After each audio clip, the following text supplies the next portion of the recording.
Hello, hello, hello. This is Juhl Lenard, and welcome to Lunch with Juhl. This is a new series I'm starting. One, to help me to be accountable for being out here adding value, and two, because I think it's kind of nice to have like a daily lunch buddy, right? So, what we're going to talk about today are 3 power tips for progress in 2023. And my inspiration for this is from a woman named, I think her name is Jenny Greer, I believe, with David Bird Achievement Group.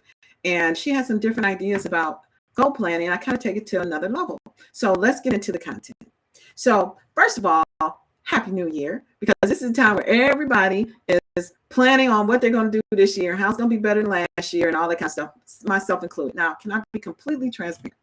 I don't even remember. The only goal I remember from each year, from year to year, is not to weigh more when I come out the year than I did when I came in the year, which I think I met that goal. I had to measure, but I'm pretty sure because I've been the same weight.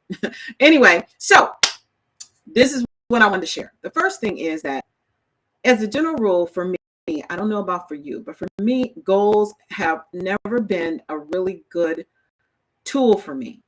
Why? Because I feel like when you have more than just you in your life, when you're working with other people and you're responsible for other people, there is always going to be something in the mix to throw in there and throw off whatever you plan to do for a day, sometimes even for an hour, right?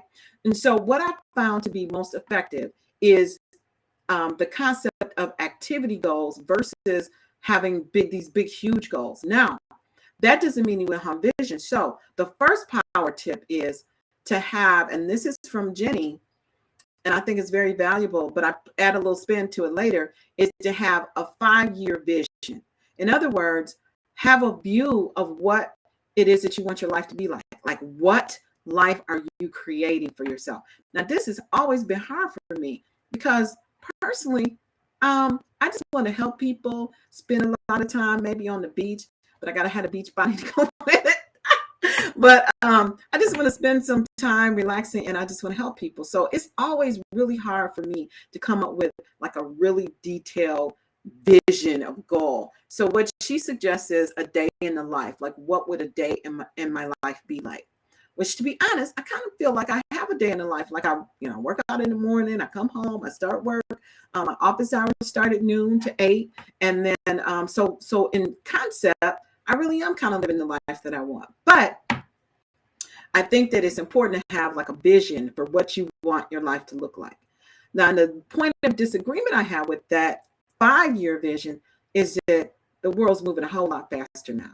So point number 2 is that in addition to your 5-year vision, I think you need a 1-year vision. Now, you might say, well, a 1-year vision, like, how is that any different than having a goal for the year? The difference is that with a vision, you're actually seeing yourself experiencing the way you want to experience life.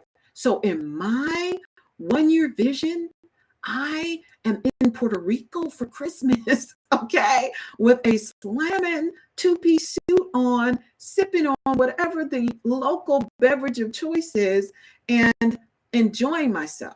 Like, really feeling the feeling of being there and enjoying that. That is a motivator, right?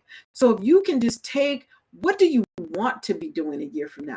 What does that day look like? Forget goals in the sense of writing them down on a piece of paper. Feel them, write them on the tablet of your heart in terms of what you really want to be experiencing. That's the way to do goals for 2023. And let's not call them goals. Let's just set a vision. What do you want to be doing in December of 2023? And then my third suggestion, or my third point, is now that you have a vision for where, like, I know I want to be on the beach in Puerto Rico in December 2024, and that's where I want to spend my Christmas. Okay, now I know mentally I can be like, okay, well, first of all, I need to figure out how much money do I need for that to happen, in addition to my regular bill. So there's a number that's associated with that, right? So now you take the number. I haven't figured it out yet, by the way. I'm still working on it.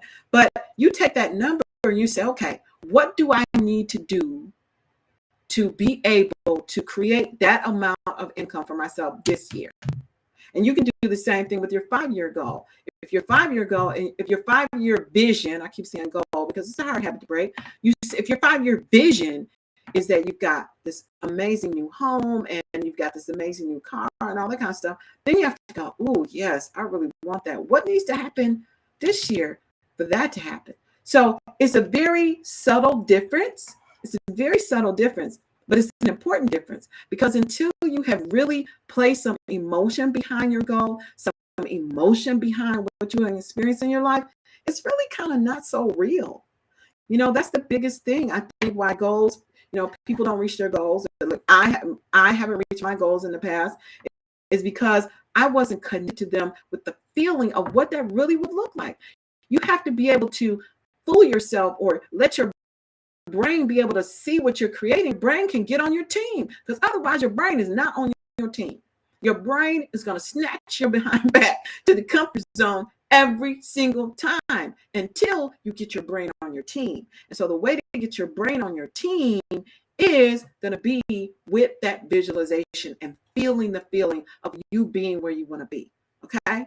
So we have to create activity goals versus just kind of a goal of something we want to see at the end of the year. I learned this from my first exposure for activity goals was from a guy named Ray Higdon. I was in a coaching program, and he really would nail home the view of you have to have activity-based goals, because other types of goals that are not activity-based, they can be depressing, quite honestly, because the mental game that you're in will determine your ability to effectively accomplish some bigger goal that is not an activity goal.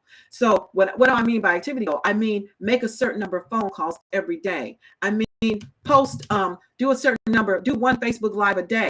That's an activity goal. That's something you can control whether you do it or not.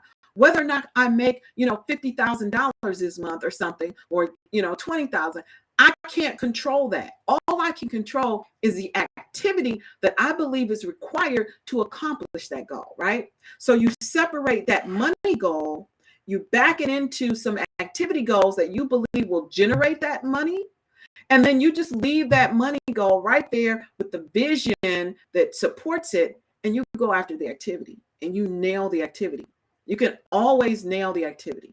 So that's what I wanted to share with you today. I don't know if this is going too long or not, because it's my first live of 2023. So number one, power tip number one, do a 5-year vision, not a 5-year plan. Basically, a 5-year vision is, let's just give it some context, a 5-year goal with emotions and visualization in one view. How about that? So it's not the same as a goal. It is your vision and your view and your emotion around a day in your life 5 years from now. Then take that and say, okay, what do I want the end of this year to look like? What do I want to be experiencing in December? It could be a subset of your 5-year vision. It could be something completely different, but identify what it is you want to be experiencing. I want to be on a beach in Puerto Rico. Maybe you want to be doing something else. Hopefully it'll happen before December if I'm really lucky.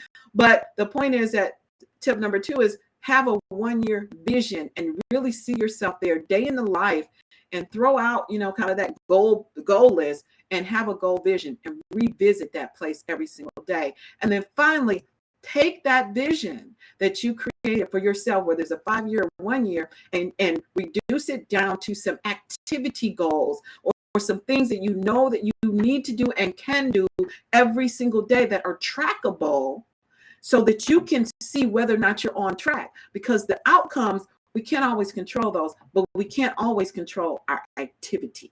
Okay, so I hope that was helpful for you. If it's helpful, then definitely share this video.